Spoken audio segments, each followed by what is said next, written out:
జగన్ పై దాడి కేసు దర్యాప్తును ఎన్ఐఏ వేగవంతం చేసింది.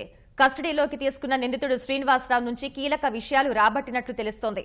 అదే సమయంలో కేసు విచారణలో ఏపీ సిట్ సహకరించడం లేదంటూ కోర్టును ఆశ్రయించింది.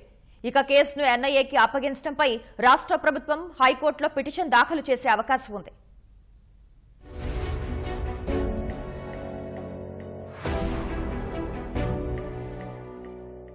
సంచలనం సృష్టించిన కోడికత్తి కేసులో ఎన్ఐఏ విచారణ కొనసాగుతోంది.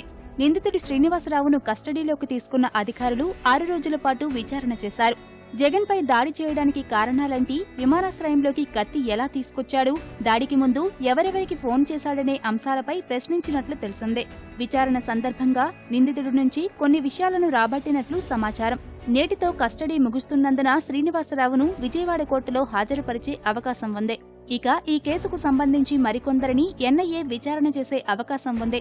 దీనికోసం 15 మందికి నోటీసులు ఇవ్వాలని అధికారులు నిర్ణయించారు.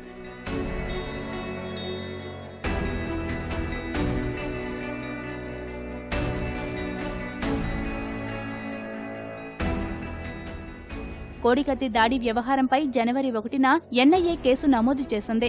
ఆ తర్వాత కేసుకు సంబంధించిన నివేదిక ఇవ్వాలని విశాఖ సిట్ అధికారులను కోరింది. అయితే ఉన్నతాధికారుల నుంచి తగిన ఆదేశాలు లేవంటూ వివరాలు ఇచ్చేందుకు సిట్ నిరాకరించింది. ఈ పరిస్థితుల్లో కోర్టు ద్వారా రికార్డులు తీసుకోవాలని భావించిన ఎన్ఐఏ అధికారులు ఏపీ పోలీసులు సహకరించడం లేదంటూ విజయవాడ ఎన్ఐఏ ప్రత్యేక కోర్టులో పిటిషన్ దాఖలు చేశారు. దీనిపై వాదనలు విన్న న్యాయస్థానం నేడు తీర్పు వెలువరించనుంది.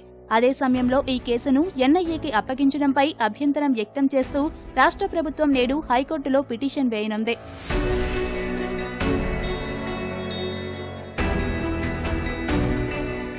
అరకు ఎమ్మెల్యే కిడారి సర్వేశ్వరరావు, తెలుగుదేశం నేత సివేరి సోమ హత్య కేసు నిందితుల కస్టడీ ముగియడంతో ఎన్ఐఏ అధికారులు విజయవాడ ప్రత్యేక కోర్టులో హాజరుపరిచారు. నిందితుల నుంచి మరింత సమాచారం రాబట్టేందుకు మరోసారి కస్టడీకి ఇవ్వాలని కోరారు. ఈ వినతిని వచ్చే నెలలో పరిశీలిస్తామన్న కోర్టు నిందితుల రిమాండ్ను ఈ నెల 31వ తేదీ వరకు రిమాండ్ విధించింది. ఆ తర్వాత 5 నిందితులను విశాఖపట్నం జైలుకు తరలించారు.